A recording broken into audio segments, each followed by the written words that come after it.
എല്ലാവർക്കും പുതിയൊരു വീഡിയോയിലേക്ക് സ്വാഗതം.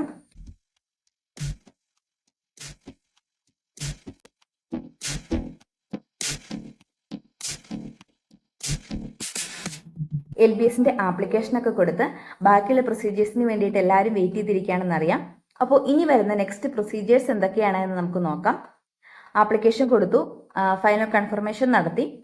നെക്സ്റ്റ് പ്രോസസ്സ് എന്ന് പറഞ്ഞാൽ വേരിഫിക്കേഷൻ ഡേറ്റ പബ്ലിഷ് ചെയ്യുക എന്നുള്ളതാണ്. അതായത് ഓൾറെഡി നിങ്ങൾ കൊടുത്തിരിക്കുന്ന ഡേറ്റയും ഡോക്യുമെന്റ്സും ഒക്കെ അവർ വെരിഫൈ ചെയ്തതിന് ശേഷം വേരിഫിക്കേഷൻ ഡേറ്റ പബ്ലിഷ് ചെയ്യും. ആ സമയത്ത് നിങ്ങളുടെ ആപ്ലിക്കേഷൻ സ്റ്റാറ്റസ് നിങ്ങൾ ചെക്ക് ചെയ്യണം. ഇപ്പോൾ പലരുടെയും ആപ്ലിക്കേഷൻ സ്റ്റാറ്റസിൻ്റെ അകത്ത് വേരിഫിക്കേഷൻ നോട്ട് കംപ്ലീറ്റഡ് എന്ന് പറഞ്ഞ് കാണിക്കുന്നു എന്ന് പലരും പറഞ്ഞിരുന്നു. അപ്പോൾ അതോർത്താരും പേടിക്കേണ്ടതില്ല. നിങ്ങളുടെ വേരിഫിക്കേഷൻ നടന്നുകൊണ്ടിരിക്കുകയാണ്. അതുകൊണ്ടാണ് വേരിഫിക്കേഷൻ നോട്ട് കംപ്ലീറ്റഡ് എന്ന് കാണിക്കുന്നത്. അപ്പോൾ 28-ാം തീയതിയാണ് വേരിഫിക്കേഷൻ ഡേറ്റ പബ്ലിഷ് ചെയ്യുന്നതെന്ന് നമ്മളെ അറിയിച്ചിരിക്കുന്നത്. അപ്പോൾ അതിന് മുമ്പായിട്ട് നിങ്ങളുടെ വേരിഫിക്കേഷൻ കംപ്ലീറ്റ് ആകുന്നതാണ്. അതനുസരിച്ച് നിങ്ങളുടെ ആപ്ലിക്കേഷൻ സ്റ്റാറ്റസ് അപ്ഡേറ്റ് ചെയ്യുകയും ചെയ്യും. വേരിഫിക്കേഷൻ പബ്ലിഷ് ചെയ്തതിന് ശേഷം നിങ്ങളുടെ ആപ്ലിക്കേഷൻ സ്റ്റാറ്റസ് ചെക്ക് ചെയ്യുമ്പോൾ പലരുടെയും ആപ്ലിക്കേഷൻ സ്റ്റാറ്റസ് പ്രൊഫഷണലി അക്സെപ്റ്റഡ് എന്നും ആപ്ലിക്കേഷൻ പ്രൊഫഷണലി റിജക്റ്റഡ് എന്നും കാണാൻ സാധിക്കുന്നതാണ്. അക്സെപ്റ്റഡ് എന്ന് പറഞ്ഞ കുട്ടികളുടെ കാര്യങ്ങളെല്ലാം ഓക്കെ ആണ്, ആപ്ലിക്കേഷൻ ഓക്കെ ആണ് എന്നാണ് അർത്ഥം.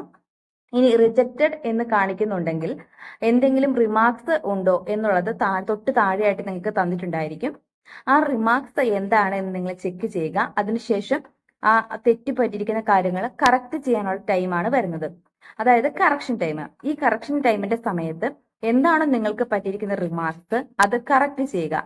ഡോക്യുമെന്റ്സ് എന്തെങ്കിലും റീ അപ്ലോഡ് ചെയ്യേണ്ടതായിട്ടുണ്ടോ, അല്ലെങ്കിൽ ഏതെങ്കിലും ഡോക്യുമെന്റ്സ് നമ്മൾ നേരത്തെ അപ്ലോഡ് ചെയ്യാൻ മറന്നു പോയിട്ടായിട്ടുണ്ടോ, അല്ലെങ്കിൽ നമ്മുടെ ഡോക്യുമെന്റ്സിൽ എന്തെങ്കിലും മിസ്റ്റേക്ക് പറ്റിയിട്ടുണ്ടോ, അതെല്ലാം നമ്മൾ കറക്റ്റ് ചെയ്യേണ്ട ടൈമാണ് കറക്ഷൻ ടൈം. അപ്പോൾ ഈ സമയത്ത് എല്ലാവിധ കറക്ഷൻസും നിങ്ങൾ കറക്റ്റ് ചെയ്യുക. നെക്സ്റ്റ് കറക്ഷൻ ടൈമിന് ശേഷം വരുന്ന നെക്സ്റ്റ് പ്രോസസ്സ് എന്ന് പറയുന്നത് റാങ്ക് ലിസ്റ്റ് പബ്ലിഷ് ചെയ്യുക എന്നുള്ളതാണ്. 2 റാങ്ക് ലിസ്റ്റ് ആയിരിക്കും പബ്ലിഷ് ചെയ്യുന്നത്. ഒന്ന് പ്രൊവിഷണൽ റാങ്ക് ലിസ്റ്റും രണ്ടാമത്തേത് ഫൈനൽ റാങ്ക് ലിസ്റ്റും. പ്രൊവിഷണൽ റാങ്ക് ലിസ്റ്റ് പബ്ലിഷ് ചെയ്തതിന് ശേഷം അതിലും എന്തെങ്കിലും മിസ്റ്റേക്ക് ഉണ്ടെന്നുണ്ടെങ്കിൽ അതും കറക്റ്റ് ചെയ്യാനുള്ള സമയം നിങ്ങൾക്ക് തരുന്നതാണ്. അതിനുശേഷമാണ് ഫൈനൽ റാങ്ക് ലിസ്റ്റ് പബ്ലിഷ് ചെയ്യുന്നത്. അപ്പൊ റാങ്ക് ലിസ്റ്റ് പബ്ലിഷ് ചെയ്യുന്ന സമയത്ത് നിങ്ങളുടെ റാങ്ക് നിങ്ങൾക്ക് കാണാൻ സാധിക്കും. അതുപോലെ തന്നെ എത്ര പേർക്ക് ഒരേ റാങ്ക് വരുന്നുണ്ട്, അങ്ങനെയുള്ള എല്ലാ കാര്യങ്ങളും നിങ്ങൾക്ക് അവിടെ ചെക്ക് ചെയ്യാൻ സാധിക്കുന്നതാണ്. നിങ്ങളുടെ റാങ്കിനനുസരിച്ച് നിങ്ങൾക്ക് ഏതെങ്കിലും കോളേജിൽ അഡ്മിഷൻ കിട്ടാനുള്ള സാധ്യതയുണ്ടോ എന്ന് നിങ്ങൾക്ക് ചെക്ക് ചെയ്യാൻ സാധിക്കും.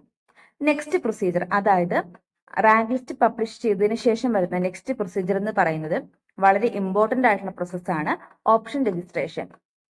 ഓപ്ഷൻ രജിസ്ട്രേഷന്റെ സമയത്ത് നിങ്ങൾക്ക് ഏത് കോഴ്സാണോ വേണ്ടത്, ഏതൊക്കെ കോളേജുകളിലാണ് നിങ്ങൾക്ക് അഡ്മിഷൻ എടുക്കാൻ ആഗ്രഹിക്കുന്നത്, അത് നമ്മൾ സെലക്ട് ചെയ്ത് കൊടുക്കുകയാണ്. അപ്പോൾ ഓൾറെഡി നിങ്ങൾക്ക് പോകാൻ ആഗ്രഹിക്കുന്ന കോളേജുകളുടെ ഒരു ലിസ്റ്റ് നിങ്ങൾ ഉണ്ടാക്കി വെക്കുക. അതനുസരിച്ച് അതിന്റെ അടിസ്ഥാനത്തിൽ വേണം നിങ്ങൾ കോളേജിൽ ഓപ്ഷൻ നൽകാനായിട്ട്. നിങ്ങൾക്ക് ഏറ്റവും ഇഷ്ടപ്പെട്ട കോളേജ് ഏതാണ്, അല്ലെങ്കിൽ നിങ്ങൾക്ക് കിട്ടിക്കഴിഞ്ഞാൽ പോകാൻ താല്പര്യമുള്ള കോളേജ് ഏതാണ് എന്നതിന്റെ അടിസ്ഥാനത്തിൽ വേണം നിങ്ങൾ കോളേജ് ഓപ്ഷൻ സെലക്ട് ചെയ്യാൻ വേണ്ടിയിട്ട്. കോളേജ് ഓപ്ഷൻ രജിസ്ട്രേഷൻ കഴിഞ്ഞു കഴിഞ്ഞാൽ നെക്സ്റ്റ് വരുന്നത് അലോട്ട്മെന്റുകളാണ്. ഫസ്റ്റ് ഒരു ട്രയൽ അലോട്ട്മെന്റ് ഉണ്ടായിരിക്കും. ഇത് ട്രയൽ മാത്രമാണ്. നിങ്ങൾക്ക് ട്രയൽ അലോട്ട്മെന്റിൽ കിട്ടുന്ന കോളേജിൽ പോയി ജോയിൻ ചെയ്യാൻ സാധിക്കുന്നതല്ല. അപ്പോൾ ട്രയൽ അലോട്ട്മെന്റിൽ നിങ്ങൾക്ക് ഒരു കോളേജ് ലഭിച്ചു കഴിഞ്ഞാൽ അതേ കോളേജിൽ തന്നെ ഫസ്റ്റ് അലോട്ട്മെന്റിൽ കിട്ടണമെന്നില്ല. ചിലപ്പോൾ ചേഞ്ച് സംഭവിക്കാം, ചിലപ്പോൾ അതേ കോളേജിൽ തന്നെ കിട്ടാം, എന്ത് വേണമെങ്കിലും സംഭവിക്കാം. ഈ ട്രയൽ അലോട്ട്മെന്റിന്റെ സമയത്ത് നിങ്ങൾക്ക് ഓപ്ഷൻസ് റീഅറേഞ്ച് ചെയ്യാം, ഓപ്ഷൻസ് ആഡ് ചെയ്യാം, റിമൂവ് ചെയ്യുമെങ്കിൽ റിമൂവ് ചെയ്യാം. അങ്ങനെയുള്ള എല്ലാവിധ ചേഞ്ചസും നടത്താൻ സാധിക്കുന്നതാണ്. അതിനുശേഷമാണ് ഫസ്റ്റ് അലോട്ട്മെന്റ് വരുന്നത്. മെയിൻ ആയിട്ടും 3 അലോട്ട്മെന്റുകളാണ് ഉള്ളത്. First allotment, second allotment, third allotment. First അലോട്ട്മെന്റിൽ നിങ്ങൾക്കൊരു കോളേജ് കിട്ടിക്കഴിഞ്ഞാൽ നിർബന്ധമായിട്ടും നിങ്ങൾ ടോക്കൺ ഫീ അടയ്ക്കേണ്ടത് വളരെ നിർബന്ധമായിട്ടുള്ള കാര്യമാണ്. ടോക്കൺ ഫീ അടച്ചാൽ മാത്രമാണ് ബാക്കി വരുന്ന അലോട്ട്മെന്റുകളിലേക്ക് നിങ്ങളെ പരിഗണിക്കത്തുള്ളൂ. അതായത് സെക്കൻഡ് ആൻഡ് തേർഡ് അലോട്ട്മെന്റുകളിലേക്ക് നിങ്ങളെ പരിഗണിക്കണമെങ്കിൽ ഫസ്റ്റ് അലോട്ട്മെന്റിൽ നിങ്ങൾക്ക് കിട്ടിയ കോളേജിൽ ടോക്കൺ ഫീ അടയ്ക്കണം. ടോക്കൺ ഫീ അടച്ച് നിങ്ങളുടെ സീറ്റ് സെക്യൂർ ചെയ്യുക. അപ്പോൾ ഫസ്റ്റ് അലോട്ട്മെന്റിൽ കിട്ടിയ കോളേജ് നിങ്ങൾക്ക് ഇഷ്ടപ്പെട്ടില്ല എന്നുണ്ടെങ്കിൽ നിങ്ങൾക്ക് സെക്കൻഡ് അലോട്ട്മെന്റ് വരെ കാത്തിരിക്കാൻ സാധിക്കുന്നതാണ്. സെക്കൻഡ് അലോട്ട്മെന്റ് കിട്ടിയില്ല എന്നുണ്ടെങ്കിൽ തേർഡ് അലോട്ട്മെന്റിലും നിങ്ങൾക്ക് വെയിറ്റ് ചെയ്യാം. തേർഡ് അലോട്ട്മെന്റിന് ശേഷം മാത്രമാണ് നിങ്ങൾ കോളേജിൽ പോയി ജോയിൻ ചെയ്യുന്നത്. ഈ ഫസ്റ്റ് അലോട്ട്മെന്റിന് ശേഷം നിങ്ങൾക്ക് കോളേജുകൾ ആഡ് ചെയ്യാൻ സാധിക്കുന്നതല്ല. ആദ്യം കൊടുത്തിരിക്കുന്ന അതേ കോളേജുകൾ തന്നെയാണ് നിങ്ങൾക്ക് ഈ 3 അലോട്ട്മെന്റുകളിലും വരിക. അപ്പോൾ അത് നിങ്ങൾ പ്രത്യേകം ശ്രദ്ധിക്കുക. അതുപോലെ തന്നെ ഓപ്ഷൻ രജിസ്ട്രേഷന്റെ സമയത്ത് എന്തൊക്കെ കാര്യങ്ങളാണ് ശ്രദ്ധിക്കേണ്ടത് എന്നുള്ള കാര്യം ഞാൻ ഓൾറെഡി വീഡിയോ ചെയ്തിട്ടുണ്ട്. അപ്പോൾ അതും കാണാത്തവരൊന്ന് ചെക്ക് ചെയ്ത് നോക്കുക. അതിന്റെ അടിസ്ഥാനത്തിൽ വേണം നിങ്ങൾ ഓപ്ഷൻസ് കൊടുക്കാനായിട്ട്. അപ്പോൾ ഈ 3 അലോട്ട്മെന്റിന് ശേഷം നിങ്ങൾക്ക് ഏത് കോളേജിൽ ആണോ അഡ്മിഷൻ ലഭിച്ചത് ആ കോളേജിൽ പോയി ജോയിൻ ചെയ്യുകയാണ്. അപ്പൊ ജോയിൻ ചെയ്യുന്ന സമയത്ത് ഫസ്റ്റ് ഇയറിൽ ഫുൾ പേയ്മെന്റും അതുപോലെ തന്നെ നിങ്ങളുടെ ഒറിജിനൽ ഡോക്യുമെന്റ്സും സബ്മിറ്റ് ചെയ്യേണ്ടതായിട്ടുണ്ട്.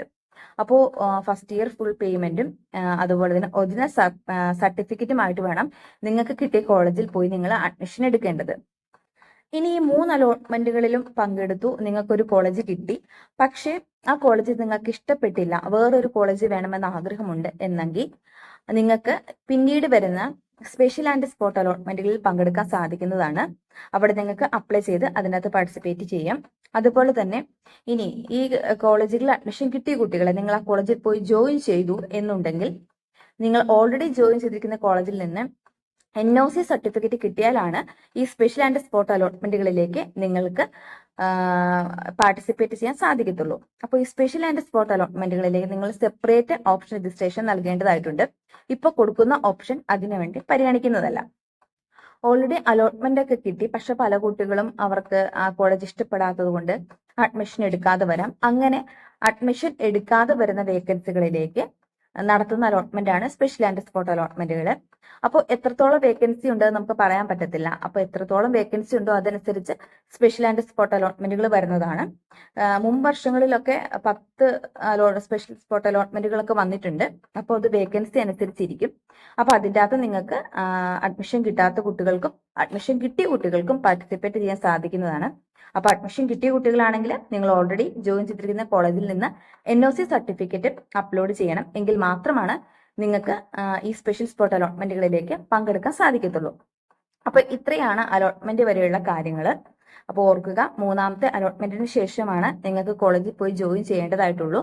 ഫസ്റ്റ് അലോട്ട്മെന്റിൽ ഒരു കോളേജ് കിട്ടിക്കഴിഞ്ഞാൽ നിർബന്ധമായിട്ടും നിങ്ങൾ ടോക്കൺ ഫീ അടച്ച് നിങ്ങളുടെ സീറ്റ് സെക്യൂർ ചെയ്യുക.